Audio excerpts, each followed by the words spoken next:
Hey all, see, it's early May now. You might recall about 6 weeks ago, I was up here in Maine and I did the floor bleaching on our Brazilian cherry floor up here. It was very difficult. First time I've ever tried to bleach a floor with the hydrogen peroxide and lye approach. And going at something as dark as Brazilian cherry was certainly challenging. I spent 6 days on my knees, scrubbing, sanding, trying to even the floor up after I did the first lay down of that stuff, and very difficult. So I made a few notes. One thing, when you do, the way the process works, you sand the floor, you get down to wood, you then mix up the lye. I did an 8-to-1, so 16 ounces of lye to a gallon of distilled water. Mix that up, let it go through its reaction, let it cool down again to basically room temp, and then you put a layer of that on the floor. That's fairly easy. You just get the floor wet, let it dry 20 minutes, 30 minutes, whatever. Those crystals get into the wood. You then come back with the hydrogen peroxide solution and lay it down. And that's where I made my big mistake. I cut in all around the floor with that, so the reaction started around the edge of the room. I then basically took the T-bar, had the hydrogen peroxide in a tub, did the T-bar thing, and wetted the entire floor with the hydrogen peroxide. You get the reaction going. Didn't have a lot of smell, wasn't too concerned initially. I wasn't sure really what to expect, but it was doable. It wasn't bad in terms of the odor or anything like that. But the floor, completely reacted, foamed up. But what I realized I had done is anywhere I didn't go with the grain, like when I cut in with the hydrogen peroxide, or wherever I just tried to get the floor wet with hydrogen peroxide over the lye, those lye crystals, I created a lot of streaking. I still have it in the floor.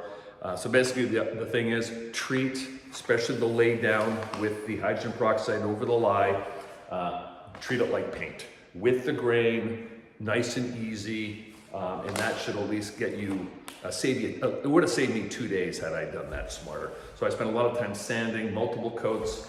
I finally got it down. As you can see, the floor does look a lot lighter.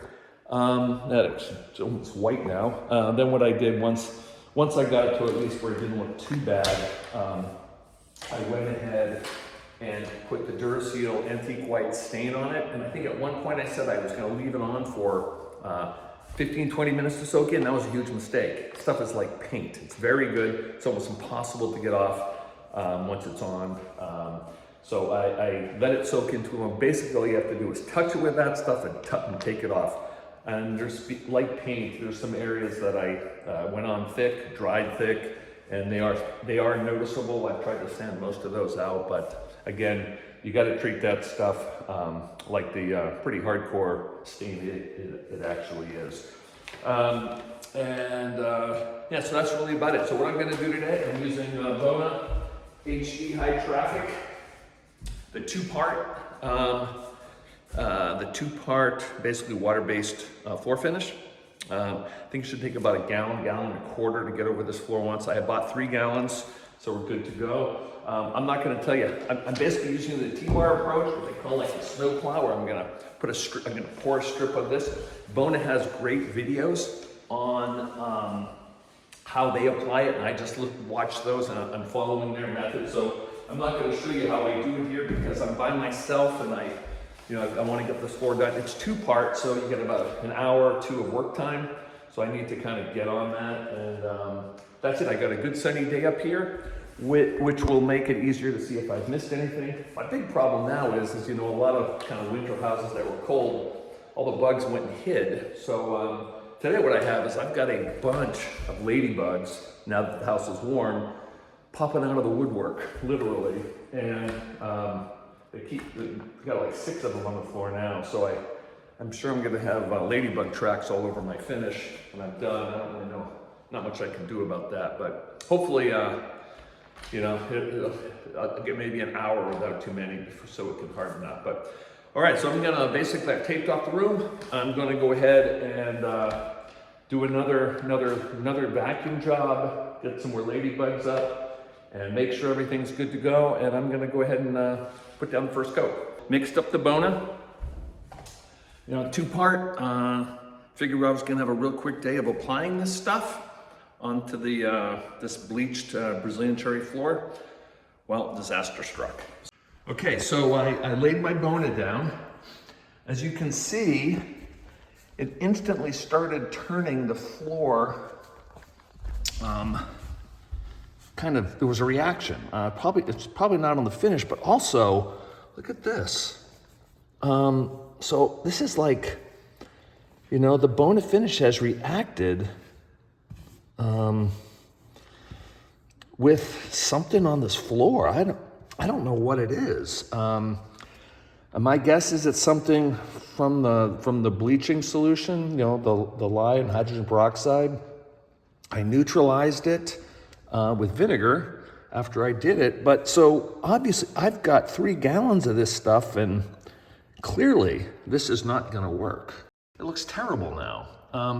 It is reacting with, might be the water in it, or whatever's in the hardener. Something's reacting quite very poorly with my floor. So clearly my 3 gallons of this stuff are not gonna be usable. So anything I said on the earlier one about just pounding this thing out is wrong. I'm trying to clean this up. You can see I only applied it like 5 minutes ago. They say do a test corner. All right, well, should have done a test corner. The real bummer about that is we're looking at a multi-day process now. I went to the store, picked up some oil-based, you know, the standard Minwax stuff. I'll show you what I got. Finished cleaning it, sanded all the old stuff off, and fortunately, putting that white stain back on, I was able to get the floor back to where, I mean, it looks okay. Still really set me back hours. And now, of course, I'm dealing with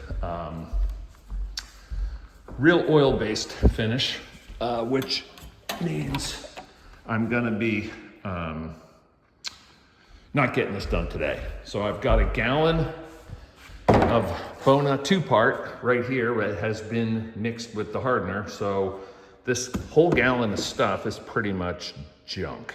If I had something else to put this on, I would do it, but I don't. And so now we're here, probably gonna need about 3 or 4 gallons of this. So I'm gonna put satin on here. I'm gonna go do a test corner this time because of my last mistake. And again, you know, this is what happened to the floor. This is what I scraped off. So again, looks okay now. And but you know, I'm basically back to square one, and I'm looking at 2 full days now of finishing the floor, probably 4 to 5 coats of that. And there's no walking on it, so Chewy and I are gonna be banished from this whole room. I just laid down my first coat of this oil-based Minwax Polyurethane. Went down nice. I used just about the full gallon for the 500 square feet, which is about right. Yeah, I've never used the T-bar on it before, but you know, it took some getting used to, but I, for the most part, got it done. Now, I've got to go 8 hours, and at 8 hours, it's going to be 8:30 tonight, and I don't really want to do this in the dark. I like that light coming through the window, so probably going to have to sand in the morning. If you go more than 12 hours, you got to sand. So I'm just going to probably go buy another couple gallons today, and then get some 220 paper and go ahead in the morning, get up early, get a coat on, let it sit for another 8, get another coat on. Maggie's on her way, and I really want to get at least 3 on before she shows up. So anyway, oil-based is the way to go. If you ever bleach a floor, do not use a water-based finish. That was a huge time and money wasting mistake on my part. Anyway, oil came out nice. It just, you got to be a little bit more patient with that. That's the only drawback.